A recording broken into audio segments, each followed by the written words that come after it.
All right, and now we're going to take a tour through the software. So when you get an evaluation kit, or when you decide to get a send system for your user, you're going to get a surface sent with the system.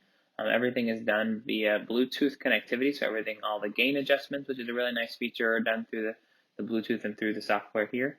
This is also where you're going to do kind of your myosite testing as well. So this is our signals page, so whenever you open up the device, it'll automatically pair to what you're looking for, and it's going to take you to this page right here. I would say this is a great page more so for the practitioner and the therapist to work with the user as they're trying to figure out what signals or patterns look like.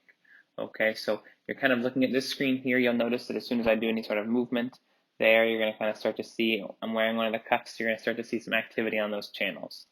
And just a few highlights of this page. Again, with pattern recognition, we are looking at a vertical snapshot of this. If you were to take a highlighter and go from E1 all the way down to E8, that's one of your patterns, okay? So when you're doing this, you're kind of looking for high repeatability. So can the user reproduce the same signal multiple times in a row as you see here? And you're looking for separability. So are you doing another pattern of movement, and is it different enough from the device so that the device not only picks up what you're trying to do, but it also differentiates between what you'd like?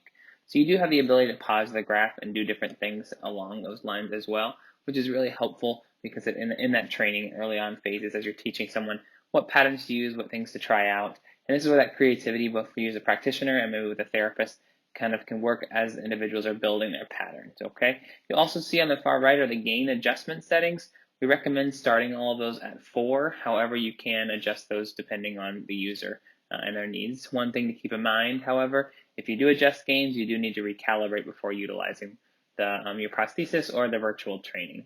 The other nice feature that I'll show you on the signals page is the ability to turn off a channel. So if you do have perhaps an electrode that's faulty, or there's something where you're not getting good contact, or it's very noisy, say you have one kind of like this that's just going all over the place and it's really disrupting your patterns, you do have the ability to turn off that electrode channel and move on. The beauty of pattern recognition is we recommend up to 8 electrodes.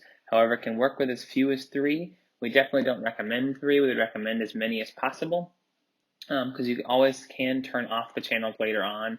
If you were to put it in the device and it wasn't working, you could always turn that channel off. All right, and you can turn it back on just the same. Okay, so that's the signals page. Again, it's a lot of time spent during the training phase as individuals are learning those patterns of movement to get a visualization of what that looks like from an EMG standpoint. Calibration setup, this page is what's going to be different depending on what components you chose. I have it set right now to an elbow feature and wrist with a wrist rotator.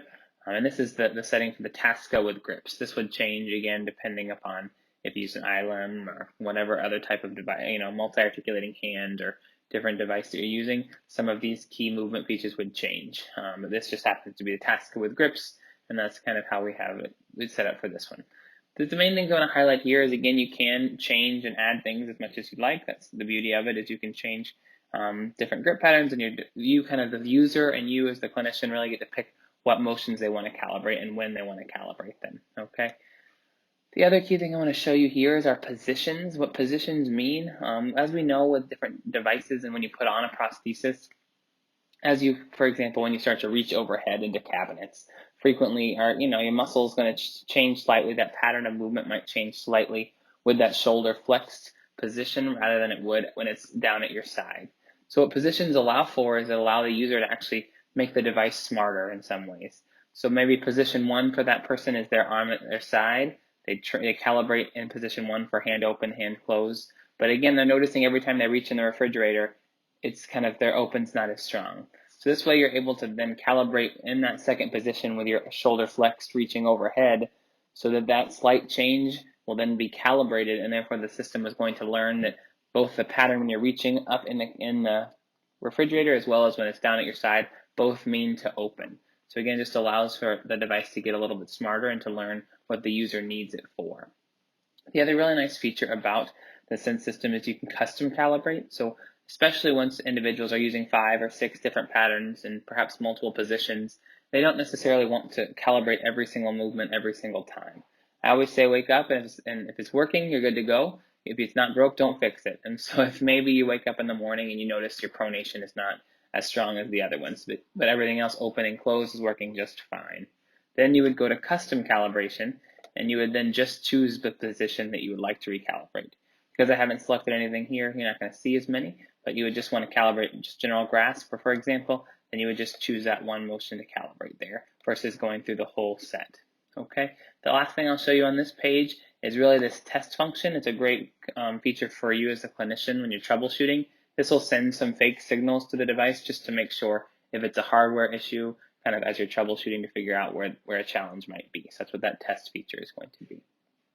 Okay, and now we're just going to go move on to Calibrate. I'm not going to spend the whole time going through the whole calibration setup for you, but we are going to walk through a quick calibration here. So as you'll see, it's going to hit the begin button, and then it's always going to prompt you for what comes next. Okay, so when the outside of the box is red, that means it's preparing you for whatever the next motion is going to be. And then when that box turns green, as you see here, you'll notice that's when it's actually taking data and taking information, and that's when it's actually learning and calibrating the device.